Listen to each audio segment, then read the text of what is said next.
Hey, how's it going? Devin here from Lightning Lessons, also known as Gentle Return. Thanks for coming back. I want to show you some more about the closed voice triads. Last time we did closed voice triads on the low three strings, which is the E, A, and D strings. Okay, so we did GBD,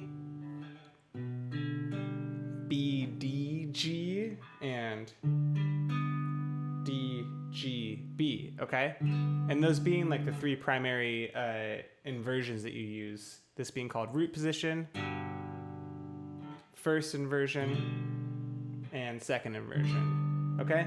And that repeats, right? So now this is just exactly one octave higher than the root position, right? And then here goes up there, right? And then here, if you dare, goes up here. It can be done. Okay, so that's how you can play a G chord, like just as a triad, the root, third, and fifth, okay? Just on these low three strings. Now, you might be asking yourself, what if I want to play on other strings? It's just like a cool idea in general to be kind of like, to use creative limitations, right? Because you probably already know how to play this, right? Or if you don't, this is the open G chord, right? Which can be played this way with the third finger and fourth like that, or I like to play it like this a lot too, right? You might know this. You might know a bar chord, right? And you might know how to play also like here, also kind of a bar chord, power chord thing, right? I won't get into all the other stuff where it's like if you know like your kind of caged system things, that's stuff for other videos, right? But just talking about playing, what are the notes in a G chord? It's just a G, a B, and a D, right? And so you put those in different kind of orders and you get different things. And restricting ourselves to three strings of just playing G, B, and D, not doubling anything, that's on the low three strings. That's what we did last time, okay?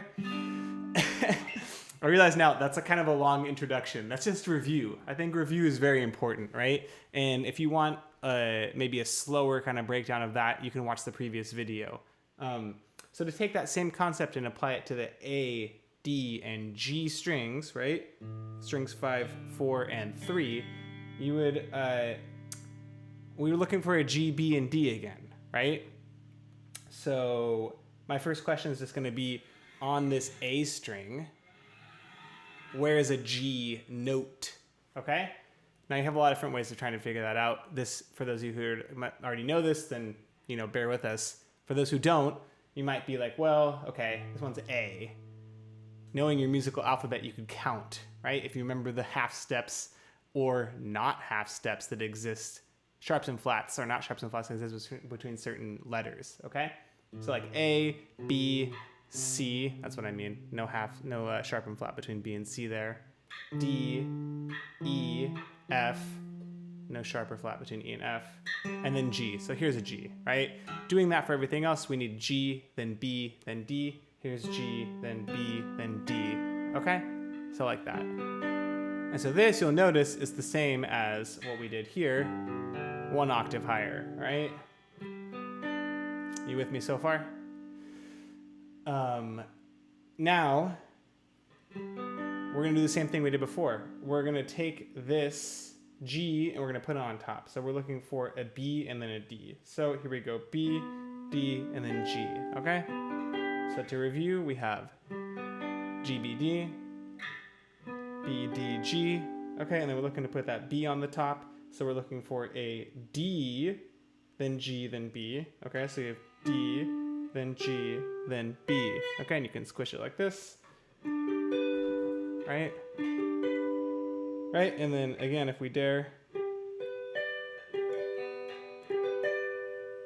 you'll notice that sounded great with that open B string, right? Because the B is part of the G chord, right? Okay, cool. So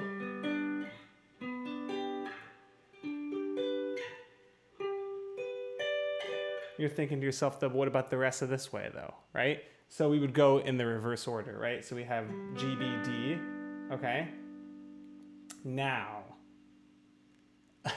kind of like a little mind twist, I'm not going to go through how I'm twisting it, but basically that's what we're looking for next, right? Because if you follow the order here, right, and you were here, when you're going backwards, we went this way, right? So to really kind of bring it out, instead of throwing this G, well, I guess I am, nope. Instead of throwing the G on top, I'm actually just putting this D on the bottom. So that kind of sounds confusing when I say that, I realize. I don't have a better way of explaining that in this moment, so let's go with me on that, right? And then that's the last one, right? So on these 3 strings, that is. The hard part about this is you have to reimagine that this nut could be a fret, right? That's your B, D, and then G, right? That's the same as this, which we already identified because the 12th fret is 1 octave higher than the open strings, right? So, reviewing everything we got, if that was too much, you can pause and rewatch, but I'm gonna try and go through the whole thing again, explaining each part. So you have G, then B, then D, right? 10th fret, 9th fret, 7th fret, right? Then you have B, D, G, right? 14th, 12th, 12th, okay? Then we have D, G, B, right? 17th, 17th, 16th, right? And then if you want to, you have G, B, D, and just, it's up there, right? And then coming from here, going backwards, you have D, G, B, 5th, 5th, 4th, okay? And then here you have B, D, G, 2nd, open, open, okay? So with that, you have closed voice triads of the G chord on the 5th, 4th, and 3rd strings, right?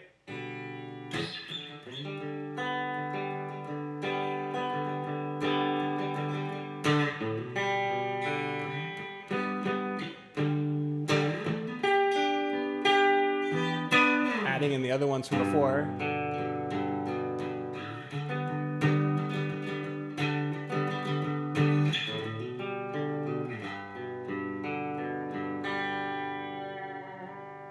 And now, of course, that's like a song with 1 chord only, right? Like usually you'll have other chords in your songs. But it's kind of funny, not funny, it's interesting that you could actually make a song sound interesting. And it's just 1 chord, all I'm doing is just flipping around the G, the B, and the D. It's like rolling the dice and doing it different ways, okay?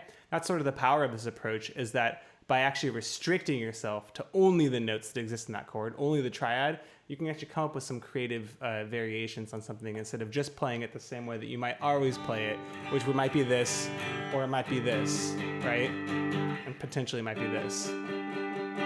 All right, so I hope that was helpful. I hope that kind of helps you with your songwriting or band you're playing in, or just kind of working on stuff that you want to do. Feel free to let me know if you have any questions.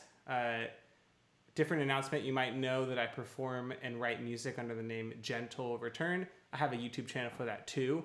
Thinking about merging these two. I might bring all of this Lightning Lessons stuff onto Gentle Return. I might not. Who knows? Let me know what you think about that. I have a new album coming out on October 29th. It's called In the Eyes of a Stranger. And yeah, feel free to check it out when that does come out. Thanks a bunch for checking this video out, and I hope it was helpful for you. Talk to you soon.